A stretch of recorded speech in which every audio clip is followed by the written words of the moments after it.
आप सबको मेरा नमस्कार। मैं दिग्विजय कुमार। मेरे स्मार्ट कोचिंग क्लासेस पर आप सभी का एक बार पुनः स्वागत है।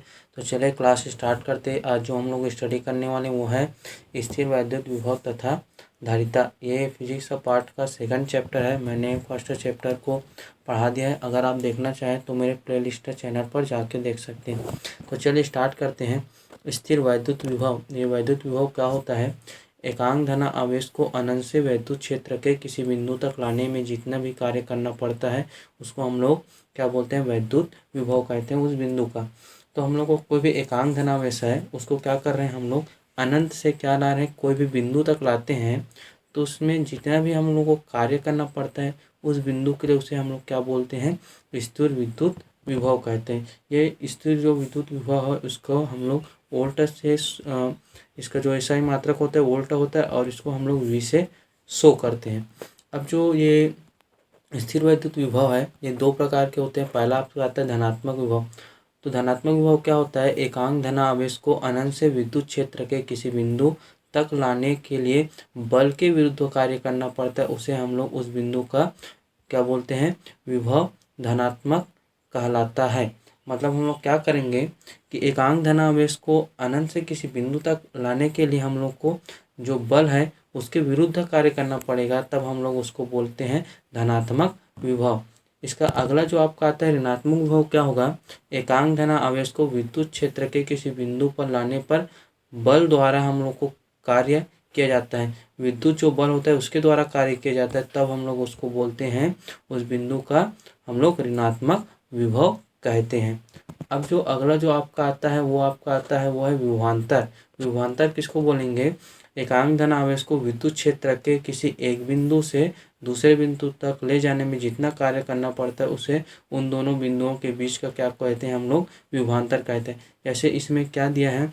इसमें एक दिया है ए और बी, कोई दो बिंदु है। इसमें हम लोग क्या करते हैं? एक बिंदु ए को क्या करते हैं? एक बिंदु ए पर जो आवेश है एकांक धनावेश हम लोग बिंदु बी पर लिखते हैं। तो इन दोनों के बीच जो वर्क हुआ उसी वर्क को हम लोग क्या कहते हैं? विभवांतर कहते हैं। उन दोनों के बीच के जो अंतर को ही हम लोग क्या बोलते जाता है? विभवांतर। इसका ऐसा ही मात्रक वोल्ट है। इसे कैपिटल वी से शो करते हैं। जैसे कैपिटल वी, जैसे कि हमारा इसका विभव ए का विभव वी है और बी का विभव वी बी है, तो दोनों को अगर माइनस करते हैं तो उसका जो भी विभवांतर निकलेगा उसको हम लोग क्या बोलेंगे? इसका विभवांतर कहते हैं उन दोनों बिंदुओं का। जैसे कि इसका सूत्र होता है W/Q0 होता है। अगला जो टॉपिक है वो है विद्युत आवेश के कारण विद्युत क्षेत्र का विभव। तो हम लोग मान के चलते हैं। मान के क्या चलते हैं? माना एक बिंदु O है जिस पर +Q आवेश पर रखा गया है। इससे r दूरी पर एक बिंदु क्या है? P है। इस बिंदु पर हमें वैद्युत विभव ज्ञात करना है। अब फिर मान के चलते हैं कि किसी क्षण जो बिंदु O है उससे क्या है? x दूरी पर OP रेखा के बिंदु A पर क्या है? हमारा जो परीक्षण आवेश है वो क्या है? हमारा Q0 है। तब जो कूलाम के नियम है उसमें जो परीक्षण आवेश Q0 है उस पर जो लगने वाला जो हमारा वैद्युत बल होगा वो F बराबर क्या हो जाएगा? हमारा 1/4πε0 इंटू Q इंटू Q0/R का स्क्वायर। अब हम लोग इसको समीकरण 1 मान लेते हैं। जो परीक्षण जो आवेश है जो इसकी जो दिशा होती है उसकी दिशा OP जो O है और A है उसकी दिशा में होगी। अब हम लोग क्या करते हैं? इस पर जो परीक्षण आवेश Q0 को वैद्युत बल से क्या करते हैं? विपरीत जो बिंदु होता है A से B की ओर अल्प दूरी तक dx तक लाने में किया गया कार्य। कहने का मतलब ये है जो परीक्षण जो आवेश होता है, परीक्षण जो आवेश बिंदु A पर है Q0, उसको हम लोग अल्प दूरी dx को लेते हुए कहाँ पर लाते हैं? बिंदु B पर। तब उस समय जो हमारा होगा उस समय जो कार्य वो क्या हो जाएगा? हमारा जो अल्प कार्य वो dw हो गया। और जो हमको विपरीत लाना पड़ा इस कारण हम लोग यहाँ पे जो विस्थापन लेंगे वो क्या होगा? हमारा dx। इस पर जो फोर्स लगेगा उसके इंटू होगा तो क्या होगा? इक्वल टू क्या आएगा? -F into dx। ऋण चिन्ह क्या है कि ये जो है वैद्युत बल और जो विस्थापन है उसकी विपरीत दिशाएं को शो करता है। अब जो आपका आता है वो आपका आता है अतः जो परीक्षण आवेश Q0 है उसको अनंत से बिंदु P पर लाने में किया गया कार्य। अब जो हम लोग क्या आवेश लेते हैं, जो परीक्षण आवेश Q0, अब हम लोग उसको क्या करते हैं, अनंत से बिंदु P तक लाने में किया गया कार्य ज्ञात करते हैं। तो इसके लिए क्या करते हैं हम लोग,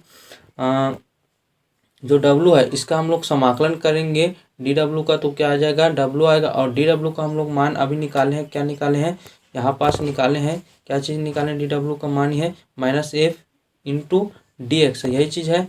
तो यहाँ पास ये मान पुट कर देते हैं, ये मान पुट करेंगे तो देखो यहाँ से कहाँ से ला रहे हैं, अनंत से किसी बिंदु पर ला रहे हैं, तो इस कारण इसका जो समाकलन होगा क्या होगा, समाकलन क्या होगा, इन्फिनिटी से r यहाँ तक होगा, यहाँ इसका माइनस बाहर निकला तो f इंटू डी एक्स हुआ।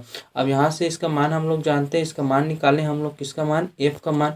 f का मान हम लोग यहाँ पास निकालें, क्या चीज़ निकालें, 1/4πε0 into Q zero upon X का स्क्वायर, ये चीज़ निकाले। तो ये मान यहाँ पास पुट करेंगे, तो पुट करते हैं तो हमारा क्या आ गया, इतना आ गया इंटू डी एक्स आ गया। अब हम लोग जानते हैं कि जो 1/4πε0 इंटू क्यू जीरो इतना जो है हमारा क्या है, कांस्टेंट है।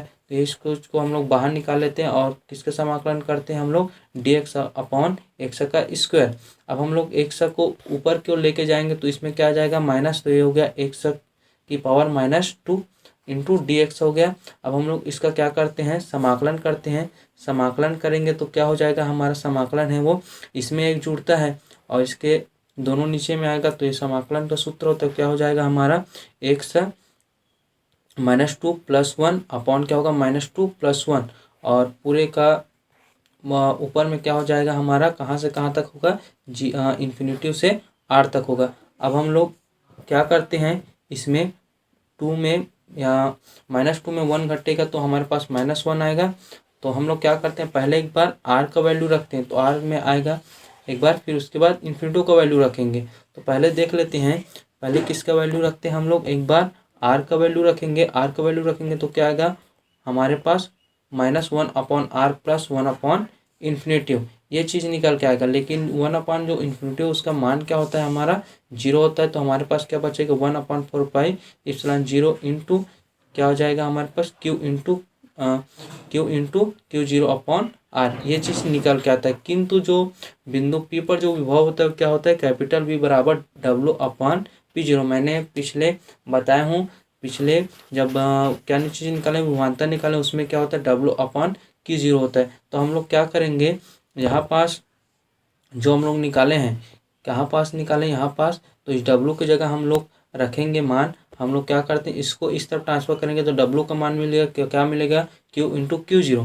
तो यहाँ से Q0 है और इसका Q0 यहाँ पास रखेंगे तो कैंसिल होगा दोनों तरफ से। तो क्या चीज़ बचेगा, V = 1/4πε0 इंटू Q/r, ये चीज़ निकल के आ गया। यही जो हमारा निकल के आता है वो क्या है, बिंदु आवेश के कारण किसी बिंदु पर विभव के लिए व्यंजक। तो इस तरह से हमारा निकल के आता है, क्या चीज़ निकल के आया, कि बिंदु आवेश के कारण किसी बिंदु पर विभव। इससे रिलेटेड जो मेरा वीडियो है उसको मैं नेक्स्ट वीडियो में बताऊंगा। आज के लिए बस इतना ही, थैंक यू।